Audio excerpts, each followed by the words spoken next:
नमस्कार, मी कीर्ती गायकवाड. स्वागत आहे आपलं आय न्यूज 28 मध्ये. चला तर मग जाणून घेऊयात महाराष्ट्रातल्या ताज्या घडामोडी. शार्क माशाचा युवकावर हल्ल्यात तरुण गंभीररित्या जखमी. 200 किलो वजनाचा शार्क मासा असल्याचा स्थानिकांचं म्हणणं. वैतरणा खाडीत मासेमारी करण्यासाठी गेलेल्या विकी गोवारी या 32 वर्षीय युवकावर शार्क माशाने हल्ला केल्याची घटना समोर आली आहे.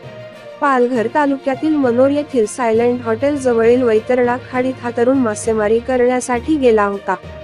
शार्क माशाने केलेल्या हल्ल्यात विकी गोवारी हा तरुण गंभीर जखमी झाला आहे.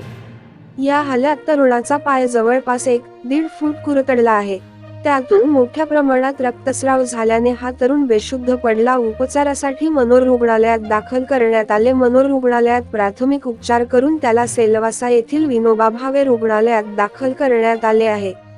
वार्ताहर शुभम पाटील, पालघर तालुका ब्युरोची रिपोर्ट.